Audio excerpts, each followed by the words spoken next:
নমস্কার দর্শক বন্ধুরা, কেমন আছেন সবাই? মিস বঙ্গাল বর্ষার আরও একটি নতুন ব্লগে আপনাদের সকলকে জানাই স্বাগত। লাস্ট ভিডিওতে আপনাদেরকে দেখিয়েছিলাম আমরা হাওড়া থেকে কিভাবে হরিদ্বারে এলাম ট্রেনে। আর লাস্ট ভিডিওতে বলেছিলাম আমরা হরিদ্বারে ভারত সেবাশ্রমে থাকবো, কিন্তু আমরা তো বাড়ি থেকে কোনো রুম বুক করে এখানে আসিনি। তো এখানে কিভাবে রুম পাবো বা রুম পাওয়া যায় কিনা সেটা আপনাদের নেক্সট ভিডিওতে জানাবো। তো হ্যাঁ বন্ধুরা, আমরা কিন্তু ভারত সেবাশ্রমে রুম পেয়ে গেছি। আর এখানে রুম পাওয়ার প্রসেস কিন্তু খুবই ইজি। ওনারা অফিস থেকে একটা ফর্ম দেবেন, তো সেটা ফর্মটা ফিল আপ করে জমা দিতে হবে। আর যে কজন মেম্বার আপনারা থাকবেন আবার কিন্তু একটা করে আধার কার্ডের জেরক্স জমা দিতে হবে। আর এই ভারত সেবাশ্রমের ভেতরে একটি ক্যান্টিনও আছে, যেখানে চা, সকালের টিফিন, বিস্কুট, কফি, কেক, পাউরুটি সব কিছুই পাওয়া যায়। আমরা সকালের ব্রেকফাস্টটা ভারত সেবাশ্রমের ক্যান্টিন থেকেই করতাম। 1 প্লেট টিফিন, 4টে লুচি আর তরকারি, দাম নিত মাত্র 25 টাকা। এই ক্যান্টিনটিতে সকালবেলা যে টিফিন পাওয়া যায় লুচি তরকারি, সেটা কিন্তু যতক্ষণ ওনাদের কাছে তরকারি আর লুচি থাকে ততক্ষণই ওনারা দেবেন। শেষ হয়ে গেলে কিন্তু আর টিফিন পাওয়া যাবে না। সকালবেলা 7টা থেকে ওনারা সার্ভিস শুরু করেন। আর তারপরে বিকেলবেলা আবার চা, বিস্কুট, পাউরুটি, কেক আপনারা পাবেন, মিডিলে বন্ধ থাকে। এই ক্যান্টিনের ব্যাক সাইডে যে বিল্ডিংটা আপনারা দেখতে পাচ্ছেন, এই বিল্ডিংয়েরই 2nd ফ্লোরে 249 ছিল আমাদের রুম নাম্বার। রুমটা বেশ ভালোই বড় ছিল। 3 থেকে 4 জন আপনারা অনায়াসে একটা রুমে থাকতে পারবেন। রুমের ভাড়া নিয়েছিল আমাদের পার ডে মাত্র 500 টাকা। এবং এখানে কিন্তু আপনারা দুপুরের এবং রাত্রিরের খাবারও পেয়ে যাবেন, তবে তার জন্য কিন্তু আগে টিকিট কাটতে হবে। আর খাবারের টিকিটের দাম মাত্র 40 টাকা। এখানে দেখতে পাচ্ছেন দুপুরের এই যে খাবার, নিরামিষ খাবার কিন্তু এখানে দেওয়া হয়। কোনো রকম আমিষ পুরো হরিদ্বারে কিন্তু আপনারা পাবেন না।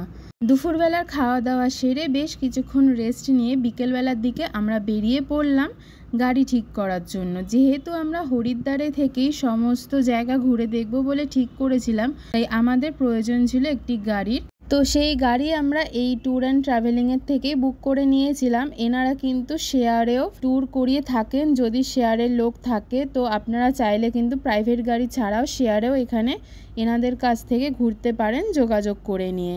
তো এনার মুখ থেকে শুনে নেওয়া যাক কিছু কথা। আমার নাম সনাতন সামন্ত, আমি হরিদ্বারেই থাকি। আমার ট্যুর অ্যান্ড ট্রাভেলসের কাজ। আমার ট্যুরের নাম হচ্ছে যে Shivam Sohan tour and travels. আপনারা কাল পরশুদিন নীলকণ্ঠ ঋষিকেশ যখন যাচ্ছেন, সেই ঋষিকেশ সাইট সিন খুব সুন্দর, প্লাস নীলকণ্ঠ মহাদেবের দর্শন খুব সুন্দরভাবে করবেন। মর্নিংয়ে একটু তাড়াতাড়ি বেরিয়ে যাবেন, যে 6টার সময় ওখানে 7:30 8টার সময় পৌঁছে গেলে আপনাকে হাঁটতে কম হবে, তাতে আপনার 1.5 কিলোমিটার প্যাডেল ট্রেকিংটা সেভ হবে। তো ডাইরেক্ট গাড়ি মন্দিরের কাছে গিয়ে আপনাকে নীলকণ্ঠ দর্শন করিয়েছে। ঋষিকেশে এসে রামঝুলা, জানকীঝুলা, স্বর্গাশ্রম, গীতাভবন, রসমঞ্জুলা সব দর্শন করিয়ে সেম ট্যুরে আপনাকে ফের হরিদ্বার এটা নিয়ে যাবে। ভিডিওর এই পার্টটা কিন্তু কোনো রকম প্রমোশনের জন্য নয়। আপনারা যারা হরিদ্বারে এসে কোনো ট্যুরের সাথে ঘুরতে চান বা গাড়ি বুক করে ঘুরতে চান, আপনাদের সুবিধার জন্যই আমি এই পার্টটা ভিডিওর সাথে অ্যাড করে দিয়েছি। তো আমরা গাড়ি বুক করে নিয়ে এবার ভারত সেবাশ্রমের সামনে থেকে একটি টোটো ধরে চলে গেলাম সোজা মার্কেটের দিকে। আমাদের ট্রেন তো অনেকটাই লেট ছিল, প্রায় 20 ঘন্টা মতো। আর আমরাও ছিলাম ভীষণ টায়ার্ড। এখন তো আর অন্য কোথাও ঘুরতে যাওয়া যাবে না, তাই আমরা চলে এসেছিলাম একটুখানি মার্কেটের দিকে, জাস্ট দোকানগুলো ঘুরে দেখার জন্য। এই যে রাস্তাটা দেখছেন, এটার নাম হচ্ছে ওল্ড পোস্ট অফিস। আপনারা টোটো বা অটোতে উঠলে এই ওল্ড পোস্ট অফিসে কিন্তু আপনাদের নামিয়ে দেবে রাস্তাটায়। এই রাস্তাটার ঠিক ডান দিক দিয়ে যে সোজা চলে যাচ্ছে গলিটা, এই গলিটার কিন্তু দুধারে প্রচুর দোকানপাট আপনারা পেয়ে যাবেন শপিং করার জন্য। আর মেন রোডটা ধরে সোজা চলে গেলে আপনারা পেয়ে যাবেন হারকিপৌরি ঘাট, যেখানে কিন্তু সন্ধ্যেবেলা গঙ্গা আরতি হয়। এখানে দেখতে পাচ্ছেন প্রচুর দোকানপাট কিন্তু রয়েছে একদম রাস্তার শুরু থেকে। এই রাস্তা ধরে যত ভেতরে আপনারা যাবেন আরও কিন্তু দোকানপাট পেয়ে যাবেন। আর এই রাস্তা ধরে কিন্তু সোজা চলে গেলে গলি ধরেও আপনারা হারকিপৌরি ঘাটে পৌঁছাতে পারবেন।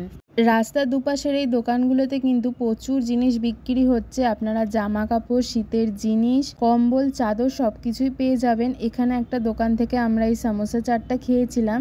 1 পিস সমোসার দাম নিয়েছিল 15 টাকা, তার সাথে বেশ সুন্দর ঝাল চাটনি আর একটা মিষ্টি চাটনি দিয়েছিল। খেতে কিন্তু বেশ ভালোই লাগছিল।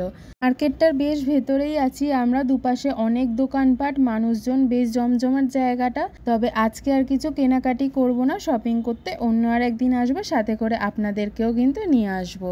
তো চলুন, আজকে তো অনেকটাই টায়ার্ড আছি, এখন রেস্ট নেওয়া দরকার। খাবার কিনে নিয়ে আমরা এখন ফিরে যাব ভারত সেবাশ্রমে। কালকে এখান থেকে যাব আমরা একটি নতুন জায়গায় ঘুরতে। কোথায় যাব সেটা আপনারা নেক্সট ভিডিওতে দেখতে পাবেন। তো চলুন, এখন আমরা খাবার কিনে নিয়েছি, ফিরে যাচ্ছি ভারত সেবাশ্রমের দিকে। আজকের ভিডিওটাও তবে এখানেই শেষ করছি। ভালো লাগলে একটা লাইক করে দেবেন আর আমাকে কিন্তু কমেন্টে অবশ্যই জানাবেন। সবাই খুব ভালো থাকবেন। দেখা হবে আপনাদের সাথে একটি নেক্সট ব্লগে। টাটা।